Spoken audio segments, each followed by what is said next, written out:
Welcome back. I hope the turn of the new year treated you well and that you are reading and writing.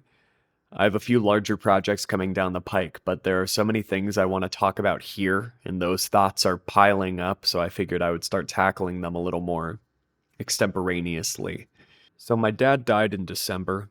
He had this vicious, sudden bout with glioblastoma, and he was very suddenly dying for about 6 months, and then poof, he was gone. And for the last half of a year, I've found myself really, really grateful to my younger self for his artistic practice and his hunger for knowledge, his desire to read. Um, I wanted to talk about this because I think that it's a great example of the ways that my artistry has saved me and supported me and given me a deeper understanding of the world. And it really helped me steel myself against this really tough thing, right? I'm 29 years old. My dad died kind of out of the blue. And and it's funny, I'm thinking about Sophocles, right? Like I'm here to talk about Oedipus Rex, but I'm here earnestly. I was on these long drives, driving back and forth across the country a few times because I'm in San Francisco. My dad was in South Carolina, and I'm doing these big road trips, and I'm just like thinking about Oedipus. But it was great. Like, really, it was great. What fascinates me about Oedipus has just as much to do with its narrative as it has to do with the way that it exists today as a piece of art that we have access to. But I'll start by saying that I find Oedipus to be a tremendous play about dying.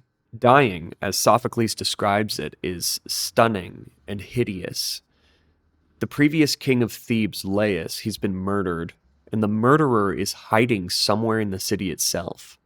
And until they discover the murderer and expel them, the city of Thebes is suffering this divine plague. And the language around this plague and its destruction is vivid, and we're hit with it again and again and again. In the first choral ode, the Thebans say, "Woe, for unnumbered are the ills we bear. Sickness pervades our hosts. Nor is there any spear of guardian care wherewith a man might save us found in all our coasts. For all the fair soil's produce now no longer springs, nor women from the labor and loud cries of their childbirths arise. And you may see, flying like a bird with wings, one after one, outspeeding the resistless brand, pass to the evening land." A person wrote that. Isn't that something? Well, and let's look at who translated this one. The translation by Sir George Young is not only very accurate, it also preserves the feeling of the original Greek to a great extent. I'll just have to take your word for that. So yeah, that was from the first choral ode after Oedipus promises to find the murderer. And talking about Sophocles and Oedipus Rex at all makes me want to word vomit everything that I know about the Greek plays, so bear with me for a second. But there's this guy, Aristotle, and he wrote the Poetics. And in the Poetics, he defined tragic drama, among other things. He wrote about all types of art. Aristotle was a philosopher. He was born about 20 years after Sophocles died, but he viewed Oedipus Rex as the pinnacle of tragic drama, and Sophocles, drama's greatest practitioner. So using Oedipus Rex as a blueprint, Aristotle codified dramatic storytelling with this format of the three unities: unity of time, unity of place, and unity of action. Unity of time, the play takes place within one 24-hour cycle. Unity of place, one location, and literally one location. This entire play takes place outside of the royal palace of Thebes, and it doesn't move. And then unity of action. There's one main plot, there are no subplots, we're not focused on other relationships. The Greeks had a very economical storytelling pattern. Real quick side note about time and place. I think that they're hilarious. I mean, to read Oedipus Rex today, there's this whole like, well, we have to call for Tiresias, the blind seer. We called for him the other day. Oh, here he comes now. Everybody kind of conveniently shows up to the palace to keep the plot moving along, which has, I don't know, it's this campy thing. I think it's delightful and hilarious. But that aside, unity of action is really the one here that is resonating with me very, very strongly. The Greek tragedies are all incredibly precise in their storytelling, concise meditations to a theme. And it gives a reader, especially today, a million different things that they can pull from it. This play is overwhelmingly about dying, but it's not about death.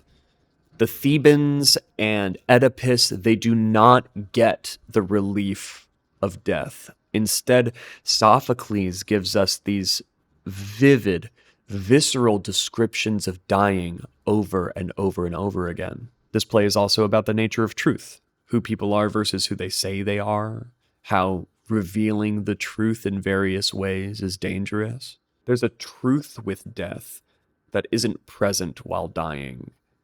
There is a finality in knowing that comes with death. There is mystery in dying. Death can be beautiful, and dying is ugly. A lot of people have tried to comfort me in the wake of my father's death, and I'm grateful to them. But I found that a lot of what they had to say was a projection of how they were feeling or things they would have liked to hear. But being able to have art as an outlet, the art will meet you where you are.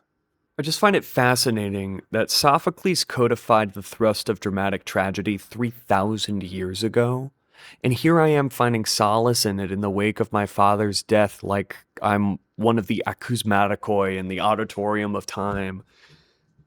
Isn't that fucking amazing? That a person can do that? You can do that. And that's really what I'm talking about, I think, that having the outlet for catharsis is the real beauty here. That I'm not unique.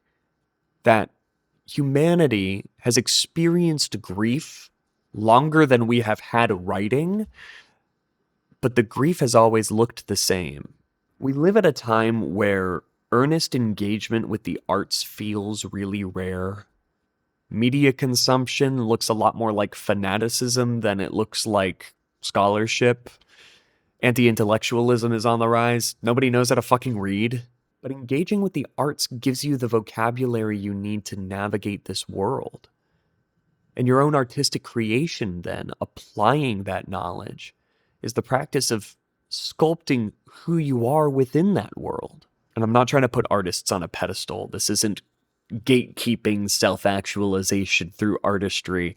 I see it with other peers of mine too, who are engineers, mathematicians, historians, anybody who has found their language for discovering the universe.